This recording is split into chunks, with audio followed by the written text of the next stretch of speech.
Hello Salty friends, it's Levon from Salty Cures, and in today's little adventure we're going to talk about one of my favorite things to talk about every year as we start the start of a new year, and I believe is one of the things that can make all of the difference in how you go about planning for success in the upcoming new year. Let's talk about it.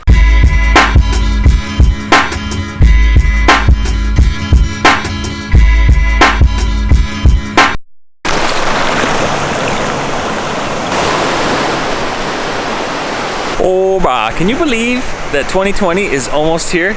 As of today, it is December 30th, and I am here to talk to you a lot this week about what some of the things are that you can do to help set yourself up for success in the upcoming year with regards to your fitness. Now, if you know me, I like to talk about fitness, and my definition of fitness and the way I try to treat and approach fitness has to do with everything that makes you a more healthy, more capable, and happy human being, not just the physical part of things. So part of that, I believe, is making sure that you have a good plan. Now, I'm talking about New Year's plans, and I do this every year in a video like this, and I'm going to continue to do it because I think it is one of the most important things that you can look at, and the way you can look at it, as opposed to talking about just simply New Year's goals or New Year's resolutions, which is what most people use in referring to these types of things that we do every year around this time.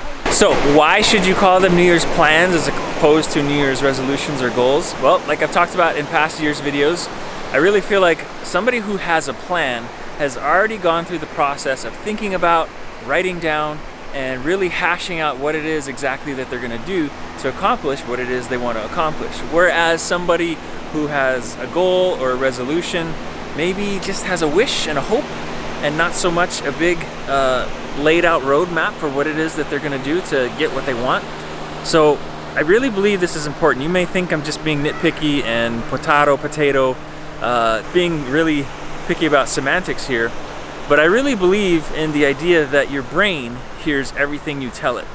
So if you talk in certain ways about what it is you're doing, about yourself, then your brain starts to think and surround its own ideas and what it starts to create for itself and for you around the way that you talk to yourself. So really important, I think, and I encourage you to talk about what you're doing as New Year's plans. Now, it's not going to be sufficient enough just to say that you have New Year's plans. Obviously, you're going to want to make some New Year's plans as well. So let's talk about how to go about doing that as well.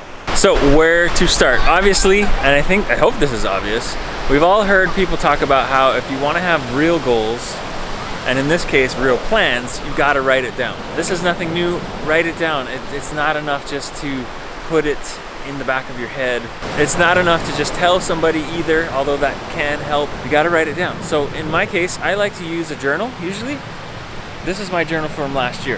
Now, here's something really, really important that also may seem like a small thing that I think could be the big difference for you in whether or not you actually execute these plans. If you write it down, great. If you don't ever look at it, not great. So I kind of feel like I dropped the ball this past year because yes, I wrote a whole bunch of things down, but number one, there were too many things, and we're going to talk more about this in another video this week and how to really get the most out of the things you're doing. But number two, after I wrote them down, I hardly looked at them at all. In fact, digging that journal out was a process this past week when I started planning for this video, because I hadn't looked at it in a while. Yes, I had an idea of what my plans were 12 months later, but it was just an idea. And if you just have an idea and not a specific daily review of what it is you're trying to accomplish, forget about it. So, a couple of big things I want you to get out of this video. Number one, again, call them and make your plans for the new year. Whether that's working out, eating proper, whatever it is, refer to them as plans. Along with that, don't just call them plans, but actually make plans. And I think this is where the distinction can be made between goals and resolutions versus plans. Goals and resolutions tend to be just lists. I want to do this, this, this, and this. But what's missing is the plan, right? The plan of how you're going to accomplish that, and that. So when you do write these down, and again, that's the key too, right? Is to write your plans down. Don't just make a list. You then have to make a specific plan of action on how you're going to accomplish. So that's the big missing thing, I think, for a lot of people, is the how.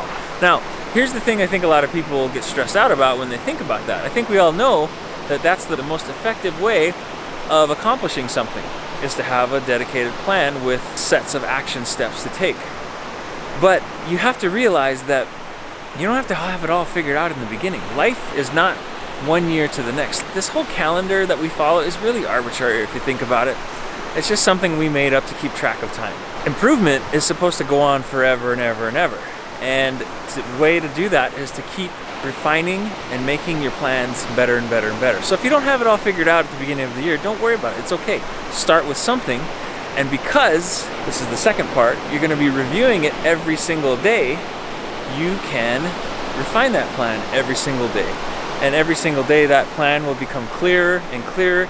Your actions will become more and more focused and more effective as you go along throughout the year. So my friend, if you haven't made those New Year's plans yet, now is the perfect time to start getting that going and continuing it going like we just talked about throughout the entire year by reviewing them every day. Don't forget to write them down. Don't forget to call them what they are and what they should be called, plans, and look at them that way, because I really believe, and this is the thing I think nobody talks about, that psychologically over the course of years and maybe even decades of this habit that we have of creating these New Year's goals and resolutions every year and then largely faltering on them by the end of January, February, maybe even sooner. It's a psychological defeat that happens year in and year out for a lot of people. But I think if you can start changing the way you do it by, number one, calling them plans, then you can sort of reverse that trend and have it be something that becomes a positive building experience that you experience every single year, instead of just making it the butt of a joke like we do every year. Well, everybody's gone, it's February, nobody's in the gym anymore, as an example.